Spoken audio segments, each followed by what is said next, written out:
Covering Capitol Hill now in the ongoing battle over naming a new Speaker of the House, Ohio Republican Jim Jordan failed in his third election attempt today. Nearly all the Republican members of Congress needed to approve Jordan, and he had fewer votes today than in earlier elections.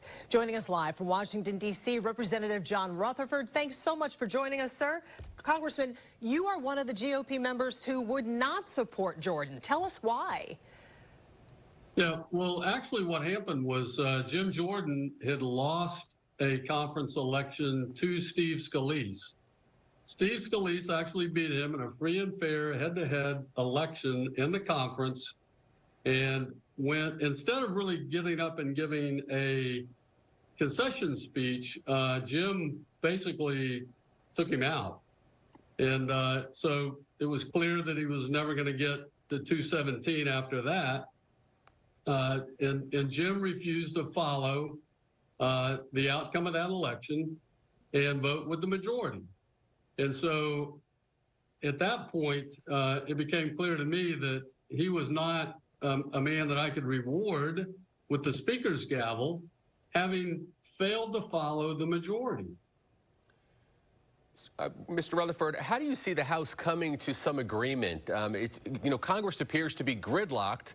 Do you think that this can be worked out within the next week or two? Sure, I think so. Look, I'm going to stay here in D.C. this weekend.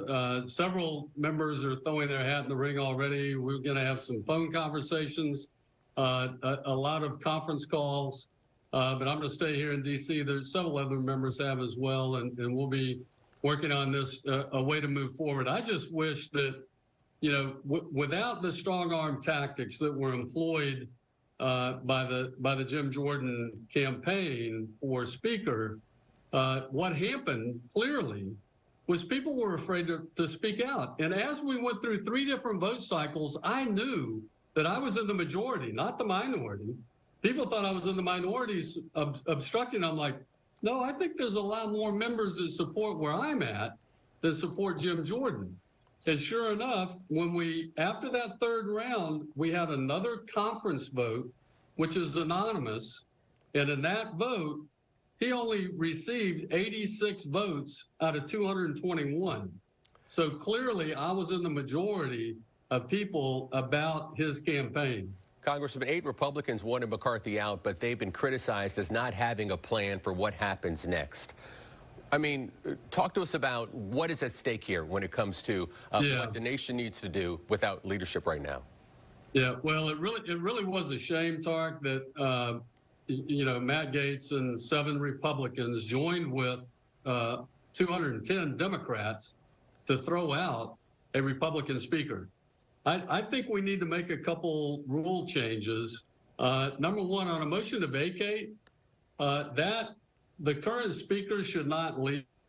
I don't think the current speaker should leave the chair until we have another one elected. That's one of the ideas that's being floated. We also need to enforce majority rule. I mean, every member up here, Tark, is here because we won an election by the majority. I doubt any member up here won 100% of the votes in their race, right? So they accept the majority for their race, but they won't accept the majority for a speaker's race. That's just wrong. And that's one of the problems that we're having in this conference is people, the minority wanting to wag the dog, the tail wag the dog, so to speak. And so we've got to fix that, and we've got to fix this motion to vacate. Oh, Congressman, interim Speaker Patrick McHenry says nothing happens this weekend. Then there's a candidate forum Monday. There's more votes Tuesday. We can hear it in your voice. Tell us about the feel right now. Is it frustration? Is it embarrassment? Is it determination by all of this infighting? Yes, every one of those. I will tell you, I just wish. See, if we hadn't had these hardball tactics and people could have voted publicly the way they really felt and could vote and voted privately, I think this would have ended a long time ago. And we could have moved forward in our selection of a consensus candidate that I think we're going to be able to get to. But we have to get everyone to agree we're going to follow the majority. That's that's always been accepted. And Jim Jordan wouldn't do it in conference. And, you know, when some people said, well, John, you were in the minority when you were voting against Jordan on the floor. Two different things, because, you know, that's the libertarian approach where, you know, there's rules for thee, but not for me. And so I wasn't listening to that. And in fact, I knew because of members that were coming up to me after the floor votes and saying, John, thank you for standing strong. Thank you. And the other, you know, we got the name, the October 20, you know, thank you guys for standing up to this really vicious campaign for Speaker. Congressman Rutherford, we have you here live. We'd be remiss not to ask you about the big news that came out of Israel today. We're seeing that 2 American hostages, a mother and daughter, have been released by Hamas. That's the very latest news. We want to know, do you support aid to Israel as President Biden outlined in his speech last night? Absolutely. Listen, we have to stand by Israel. They're our closest ally in that region, the only democracy in that region. And I think it's very, very important that we protect them, do all we can.